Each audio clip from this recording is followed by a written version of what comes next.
go. All right.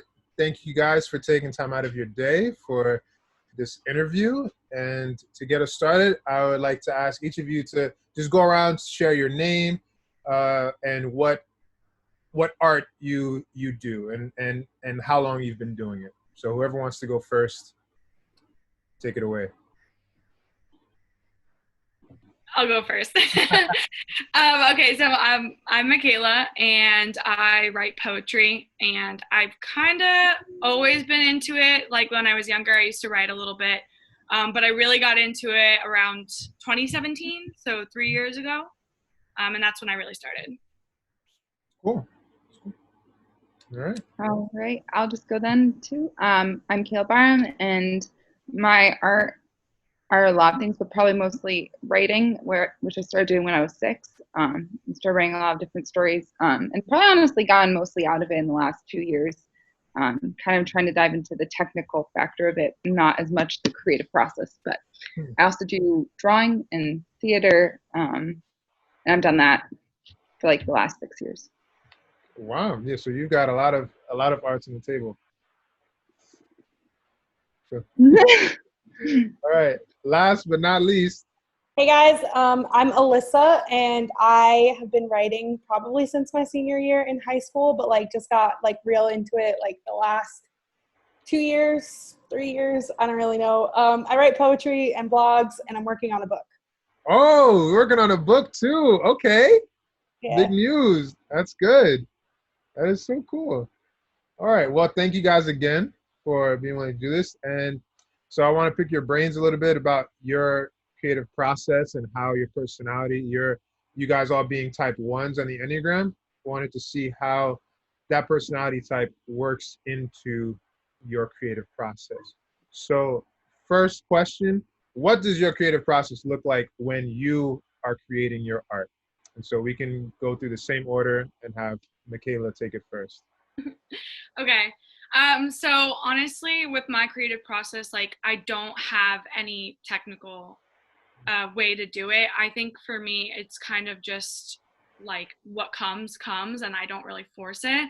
So like usually when I'm like free writing or journaling or, just even like daydreaming, the poems will usually like just come to me like in the writing. Like I feel like the language that I use already, like when I journal is like kind of poetic in its own sense. So like when I'll be writing something, I'll write a sentence and I'm like, oh, that's good. Let me box that off and work with it. So, so like usually for me, it's just kind of like, it'll come to me in odd times, like sleeping, daydreaming, driving, showering. I'm always thinking in the shower. So that's mainly what it looks like for me.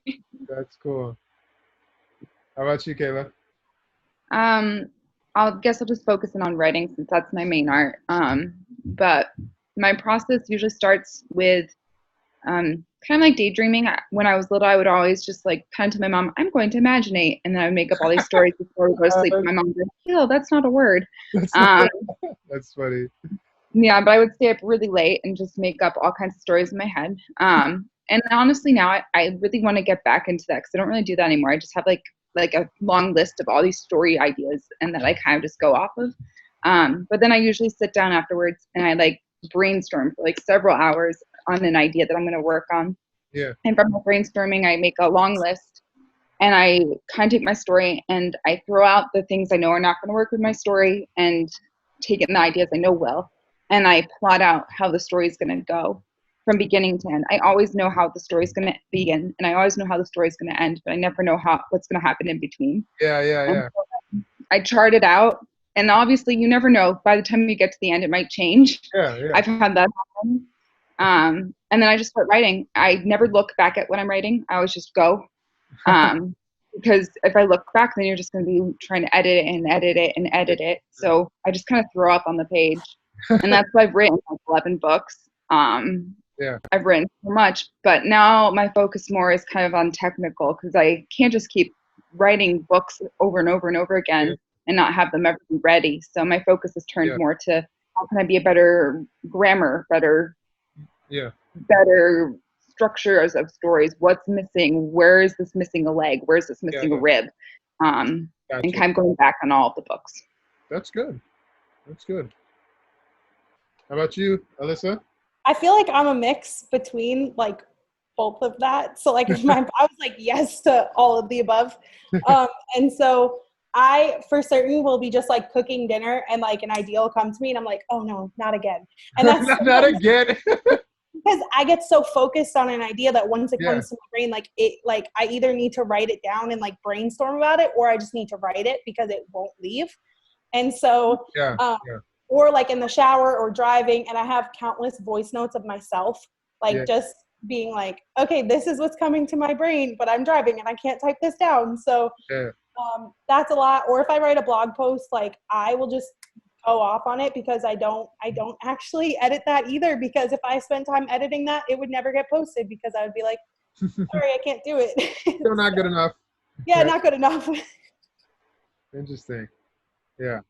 That it is cool to hear how you guys, that even though you all three of you are type ones, that you have very different processes. Like Michaela seems like it can happen to you like anywhere, and when it happens, like it happens. And Kayla, you seem to have a much more structured approach to it with the outlines, and then Alyssa has like a mixture of both. Like that's really cool. So, secondly, do you feel more connected to creativity through your heart and emotions, or through your body or your head? Like, you know how in the Enneagram we have the triads, you've got the head triad, the heart triad, and the body. So do you guys feel more connected with one of those than the others? Or if it's all three, is there like a hierarchy where you feel more in the head and then heart and body? How does that play into your process, Michaela? So for me, my creative process, like my poetry, just comes like straight from the heart and the emotions. And like I think that if my poems were like written more with my body or my head, then I wouldn't go through times or dry spells where I don't write at all. And it's mainly just because like for me, writing and poetry, like it's like an outlet for my emotions and how I process like life and changes and everything like that. So like I'm usually writing most when I have the most emotions, when I have the most to say, when I have like when I'm just in a place of just thoughts like consistently swirling around in my head, and the only way that they can come out is on paper. So for me, it's like only heart and emotion. And like I said before, if it was body or head, I wouldn't have moments where I just nothing comes out. So. Interesting. For me, oh, sorry. No. For me, I would say heart and emotions as well. I don't really have much more to add on that though. Okay. All right, that makes sense. So your heart and emotions as well. What about you, Alyssa? I also want to say heart and emotions as like the predominantly one, but also I'm big into like in my head. Yeah. And so like I'm like everything needs to go through a process in my head of like just like like that, but it's usually led by my like emotions and my heart. And so like if I'm not having any like big feelings or whatever, like kind of like Michaela said, like I will just not write anything. And like I mean like big feelings, like big joy, like big sad, like all the big things. Like if it just doesn't feel like big, I just am like, okay, like we're fine, like there's no creativity needed. Wow. I have to say, I am surprised. Like I did not expect all three of you to have that same answer. That's interesting. Because like I kind of envy that, like people who are able to write from the heart, because I don't have that. I usually write like from the body, like I'm experiencing something physically and then get inspired, like, oh cool, let's write this after a workout or something, a good meal, and then have to put in the emotions after. But that's really cool. It must be convenient to be able to just, in a sense, I guess. I think like part of it also like kind of what Alyssa was saying, like part of it comes from the head because we're always thinking like in a process.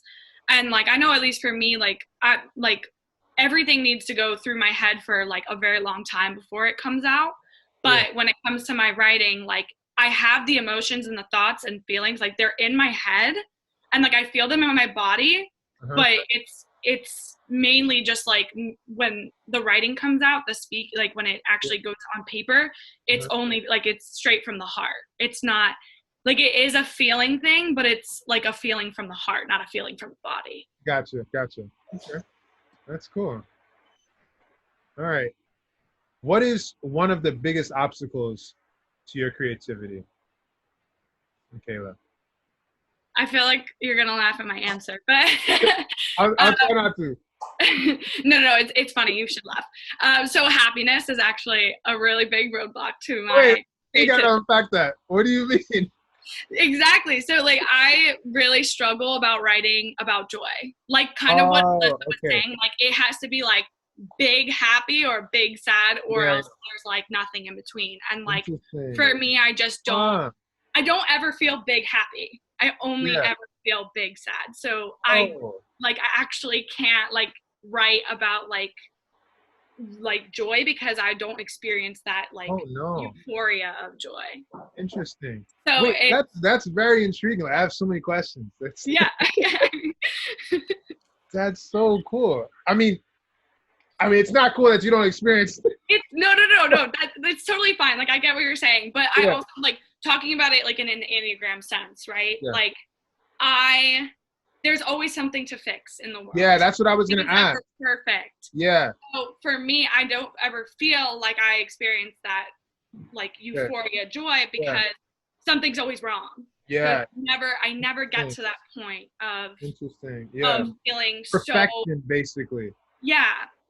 So, I have written about happiness and I love writing about love when I can. But I mean, like, I obviously love my fiance, but like, there's nothing better than a new love. So since like I wrote about him when we first got together, but then like it just more writing about sad, you know, like just a lot of my sadness, I just channel through my writing because it's an emotional outlet for me.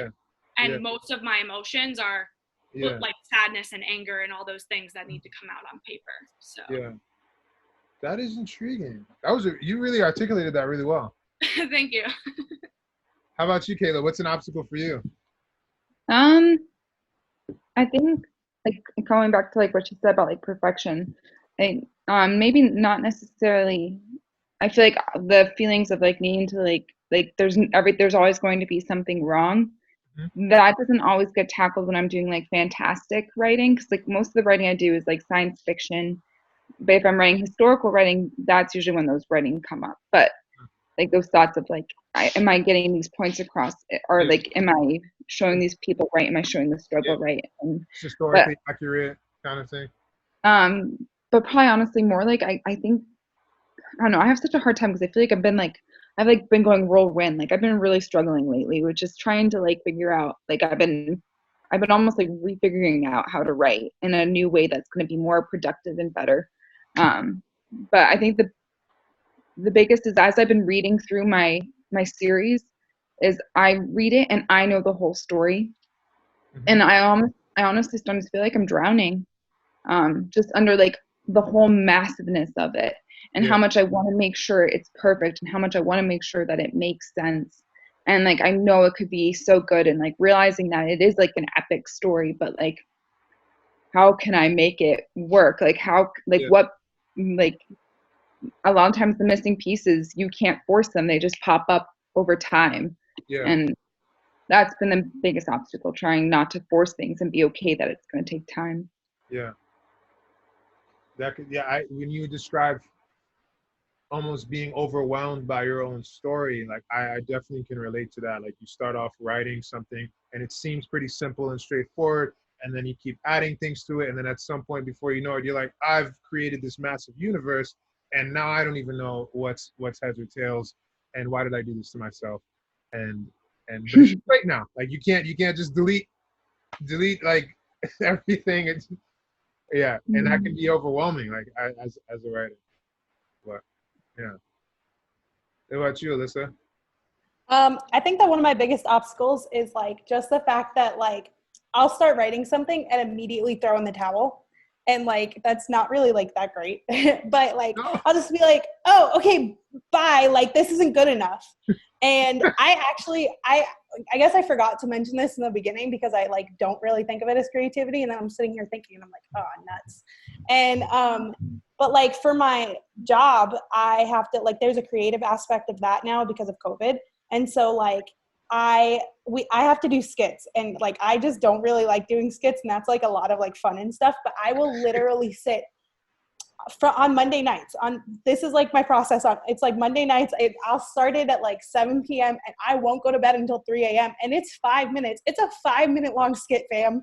Like, and so I will just keep tossing it out and being like, no, this isn't good. This isn't good enough. Like they're going to think it's bad, like whatever. And they've never really said anything was bad yet. And they're so like, this is the best. Yeah, they're like, okay, this is good for someone who doesn't write skits. I'm like, okay, cool. Like, like, and or like even with writing, like I'll start writing something and then all of a sudden I'm like, no, sorry, like it's not good. It's not good enough. Like there's grammar, like my thoughts are all over the place, like all the things. And so I think I just get in my own head and I'm like, this sucks. Interesting. Yeah, that sounds stressful. Like if I'm imagining you going from 7 p.m. to 3 a.m. and do constant rewrites, constant revisions for a 5-minute. And it's for kids too, so like it's for kids. Yeah. It's not for like like film critics. Like it's not gonna be on Broadway. Right. Do you guys feel the same kind of like heaviness in terms of criticism for your writing too, Michaela and Kayla? Honestly, I haven't really ever put my writing out there. That's the thing. So like I did a few of the open mics at NIAC, but like I have a big like collection of my work from 2017 that I am working on getting published. I'm like working with a friend to do like, illustrations and everything. That's cool. So I've never actually put it out there, but I feel like I don't worry because I feel like I'm relatable.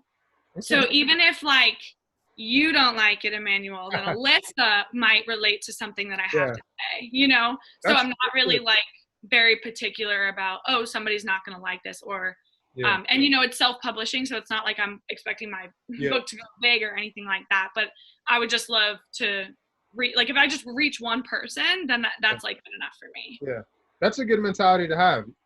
Yeah. Definitely saves you from like, catastrophic disappointment. Mm-hmm. You didn't reach the world. Yeah.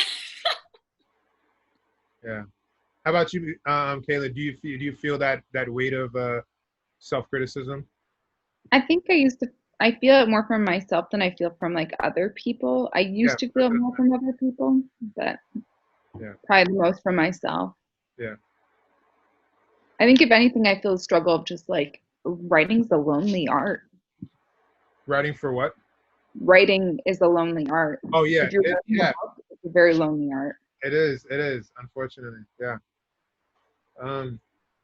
You guys, Alyssa and Michaela brought up the idea of like the big emotions, like it's got to be big happy or big sad. And I thought that was interesting because oftentimes you hear type ones being described as being very black or white, like something's either like this way or that way. And like, do you think that that's kind of playing into it, like this idea of like you, like it either has to be one way or like there's very little gray? I would definitely say so. Yeah. That like, cause it has to be like the extremes. So anything in the middle of like, that is just kind of just, what do we do with that? Yeah, what are we doing? The gray area is just hard to sit in sometimes, especially when it comes to, being creative. Yeah. Interesting. Would you agree with that, Alyssa? Yeah, I would agree with that. Like, I feel like it's like, all right, big happy and big sad, and then everything in between. It's like normal. It's normal. What's everything's fine. Yeah. Like we're vibing, I guess. And so like that's really how it like looks. And so like I can't write about just normal. Yeah. Like I can't go about like, oh, today I came home and like fed my dog and everything feels really good and I'm like feeling zen. Like I can't, like it has to be like one or the other. Like you're either the hero or the villain. Like you're not a regular citizen. You're saving the world or destroying it. Like there's no just like chilling. That's interesting. This one, I'm really excited to hear your answers for this one. Ones are often said to be the most disciplined or control focused of all the types, but creativity can often be anti-control. So how does your desire for control affect your creative process? Let's hear from you, Michaela. I kind of wrote something down like as a guideline for myself, but I don't know how that fits in anymore. But I think for me, which is, I think, uncharacteristic of a one, that my like writing and my creativity doesn't have to be controlled. And when it is, that's usually what hinders my writing. So when I tell myself, you should write more, like you should do that because you're good at it, and like you should create because it's good for you, you can process. So the minute I say I should do something, I just immediately don't want to do it. No, it's honest, like truly, like I should work out today, and then I don't want to do it. The minute I just put I should, it doesn't happen anymore. So like, and I think the I should like plays a part, I guess, in control of like that's something I have to do, and it's like a control thing, so I can like, you know, watch it, almost like babysit it. But like for me, because like my process already is emotion based and moment oriented and like big feelings, you know, I can't just like sit down and control it. Like if it comes, it comes, and if it doesn't, it doesn't. And I don't have any, like I really truly don't have any say in it, because when I do try to control it, nothing happens. So interesting. What about you, Kayla? I would say that I don't think control is very like, it depends on your, actually, I don't know. I like really like wrestled with this question a lot. I like, as obviously you can see from like my whole process, it's a very disciplined and very controlled way. And I would actually say that like, if I'm not doing that, then I'm not writing and I'm not working towards anything. Like if, as I read about writers who like have made it, like they're writing 1,000 words a day. They're reading every single day. They're working and being disciplined. And I think if you're a writer and you really want to make it, you have to be that disciplined and have to put in that work. It's just like if you're a musician, you're not going to get good at playing the guitar if you don't actually sit down and learn things that are very difficult to do. And it, especially since like everything I write is from my emotions, I can't just sit around and wait till I feel like I can write. I need to make myself write even when I know it's going to come out really ugly and crappy and I don't feel like it. So I think discipline is really good for me, because most of the time I don't feel like writing, but I can make myself feel like writing if I push through the first 30 minutes of feeling like I don't want to write. Some people will be like, 30 minutes, so you got to push for 30. And you're like, whoa, I'd give up at 2. But that's interesting that you have that discipline enough to be able to push through. And I've lost it a lot. Like since college, I've lost it a lot. I'm trying to gain it back, but I used to be super disciplined. But I'm hoping to gain it back. I'm sure your like less discipline is much more disciplined than many people. And Alyssa and Michaela are nodding. Yeah. But that's interesting to see how, again, like you and Michaela are very different. Like Michaela's like, you know, like it's got to be what it's got to be. Like I'm not gonna, but Kayla's like, no, we're gonna make this happen. And yet both ways work for both of you. What about you, Alyssa? I guess I misunderstood this question, because with my little like notes that I had, I was like, okay, whatever, but I'm gonna go with it anyway. Yeah, so, go. It's fine. Yeah, it's cool. So I like the creativity being anti-control or whatever. Like I feel like creativity is my outlet for control. So like I will, if I feel like everything else is like a dumpster fire, I go to creativity as like a means of controlling. Oh, interesting. So like it's the one thing I have the control over. Like I have the control over the outcome. I have the control over how this ends. Like this could be a good story. This could be bad. Like this could be like done in the middle, but like I have the control. And so like, I feel like some sense of safety because of that. Interesting. That's a very good, that's not what I intended with the question, but I like that take on it. Because I can see that as well. Like when life is falling apart around you, you can't control anything else. At least here in this blog post or in this universe that you've created, you have control. And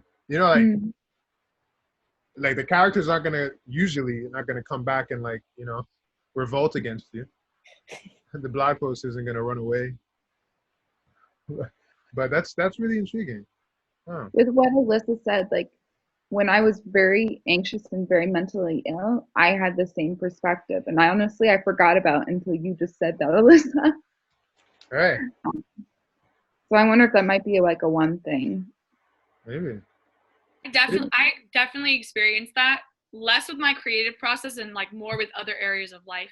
So like for me, I guess it would be like I can control like my food, like what I put in my mouth, what I eat, things like that. Like I'm very big about like controlling that aspect of my life. Yeah. So I definitely do think that it is a one thing, because when everything else like feels out of control, that's definitely what I go to, is like, well, at least I can control this. Yeah. Like I know I can again, like I determine the outcome of how I feel about what goes in. So that's cool. That's intriguing. Yeah. So there has to be somewhere in your life where you are in control of something. So that's intriguing. Interesting. That's cool. So what revives your creativity when it dies? Okay, so for me, honestly, it's just life changing, and a lot of the times it's literally God just like breaking me down like to my knees and like making me like surrender. Because I think I write mainly from like a place of like emptiness, like I said before, like big sad. So like the only time I ever go to put pen on paper is when I have nothing else left. Like it's like almost like a last resort for me. Mm-hmm. And like lucky for me, like I'm so stubborn, so like God like is really good at breaking me down at different seasons of my life. But I've definitely experienced that in the moments where that happens, that's when I write the most. That's when I get the best poems. So that's cool. Kayla? I'd say for me, it's going and like seeing other people's arts. Like even like last week, like Scott had a bunch of guys over and they had like a little band in their backyard. And I just sat there listening to them play, and that totally revived my creativity. So cool. Just to sit there and listen. And like I got my sketchbook out and sketched, and like the next day I was on like a total kickstart of discipline for writing and everything like that. Just being able to experience other people's passion for their art. That's so cool. That's like, before we get to Alyssa, I have you just made me think of another question for you, Kayla. Since you have like multiple arts, like you like you said, you sketch, you draw, you act, other things. Have you ever found that like if you're feeling dry in one art, that dabbling in the other art will kind of like revive you? Like if you have writer's block, but you draw a little bit, that can kind of like, has that helped? Have you found that that's helped, or is that like completely irrelevant? I have found acting is harder because like you can't really just act in your own house very easily, but like definitely like taking a break and going and drawing, or trying to even draw like an image that you have from like a story you're writing, like that's definitely helped me. What about you, Alyssa? What revives your creativity when it dies? I write pretty frequently, but usually like if it dies, it's probably because I'm like avoiding my inner world. Like that sounds really dark, but like if it dies, like that means I'm not in touch with my emotions. So like the thing that revives it for me, I guess, is getting back in touch with my emotions and like getting back in touch with my heart, and like that'll revive it. Or like being like, why the heck am I feeling this way? And then like, because I'm really stuck at verbally doing things and like speaking out loud and whatever, like it's a lot easier for me to like just write it out and be like, I'm feeling sad because I feel like a wet paper plate. Like I literally, that was like a real life thing I said. Yeah. So wow. Like Yeah. So like, it's just, in terms of that, like, it's more of like when I'm feeling big sad or I'm not connected with my emotions, and then it'll die for a few weeks. And I'm like, oh, it's fine. Everything's fine. We're vibing. I don't have emotions. Everything's good. I'm all put together. And then like, it takes a few weeks and I'm like, hey, no. That's funny. Interesting. Yeah. So you guys have all different things that revive you. God breaking you down and building you back up, experiencing other arts, and and and just like, it's just so cool hearing like the different ones that you guys all have. And wow, it just shows like, even if you have the same personality, that like different things will work for each of you. And this is kind of a this wasn't one of the questions that I did ask you to prepare for, but as a bonus, I wanted to ask you before we get to the last one. Sometimes ones get the bad rep of like not being fun, and, and like, you guys don't like having fun. And so I guess I want to know, however you can answer this, like, how does fun play into your creative process? Like, like is it all work, no play with the creativity? Like, how does fun play into your creativity? I'm out here trying to think, because most of my creativity is based on sadness. So it's like, what's so fun about that? Honestly, for me, I guess the fun part is the product, that I can make something really beautiful just out of those dark places that I feel, and that emptiness that I feel. And that, that I'm relatable to somebody else. I'm relatable to another Enneagram One, or, a 7 who, feels at their worst like me. You know what I mean?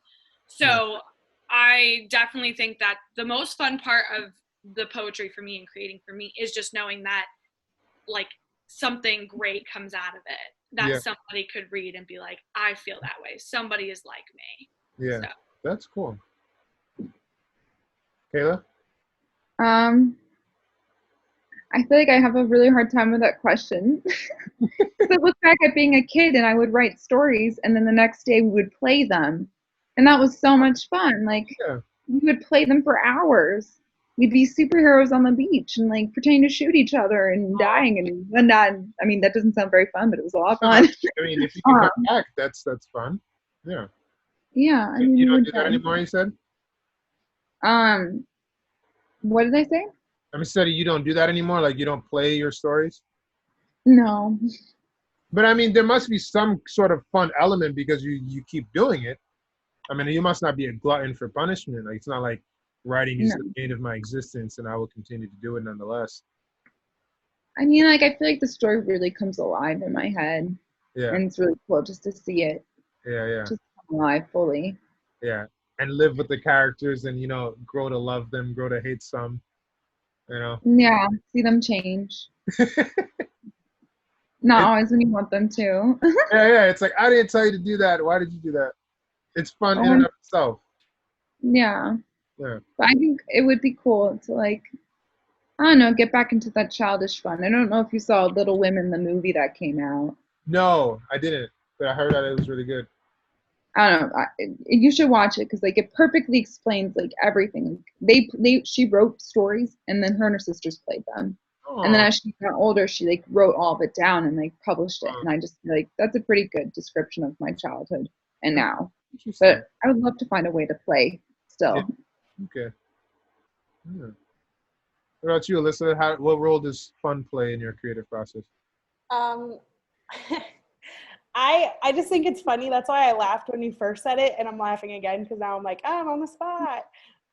But I literally was having this conversation with 2 different people last week, like just in overall life, like, Alyssa, you need to have more fun. And I was like, I literally don't know what that means for me. And so like, even in terms of like the kid stuff that I'm doing, like, I struggle to put the fun aspect in it, because like, I just want everything to be like A through Z, and I don't want to go back. Like, I don't want to go from like A to F and then back to A again. Like, it just needs to go in order in my brain. And like, I don't know. So the fun part is probably really hard for me to answer, but like, I guess like from like another point of view is when I'm writing, especially like about celebration. So like that's the book I'm writing. It's all about celebration, but like there's a fun aspect of that because my brain needs to gather up information. And so I'm just like, oh yes, like I'm I'm doing it from like the biblical perspective of like celebration, why we don't talk about it and like whatever. And so like literally finding stuff and being like, yes, I love that. And like getting real hype that there's like knowledge and information. And that's the fun part. But Yeah. also like just the overall, like, it's like, Alyssa, you need to have more fun. I'm like, oh, okay. Interesting. That's cool. It's cool. Well, all that being said, you've given a lot of insight, all of you, into like what it's like to be a creative type 1. And I'm sure there's been a lot that people watching this will be able to glean from, be inspired from. And so if there was one thing you'd like to say to creative ones out there, what would it be? And Kayla, you're up. So for me, I think what I would say is that like you don't have to force your creativity to happen. Like just because you're good at it or because it's a gift and you should use it. Like just let it come, let it flow. Like you determine the limits of your own creativity, and you shouldn't let anybody else have a say in that. Good. Okay. Kayla. I'd probably say don't compare your art to other people's art. Okay. Like, just let it be. Yeah. Alyssa. I'd probably say that like your inner critic is a jerk, and like what you're doing is enough, and like you are enough, and like Wow. you don't have to like strive really hard for that, and like just keep doing it whether or not you think it's good or perfect or like you've reached this unattainable goal you've put on yourself, kind of thing. Interesting. I like that. So if I could like sum all 3 of those together, it'd be like you are your own standard. Don't compare yourself to others, and you are enough. That's good stuff. And so I hope that any creative ones hearing that would resonate with you and bless you. Well, thank you so much for taking time out of your day to do this. This has been really, really insightful, really eye-opening, and honestly, really fun watching and listening to you guys. So thank you so much for this, and hope you have a good rest of your night.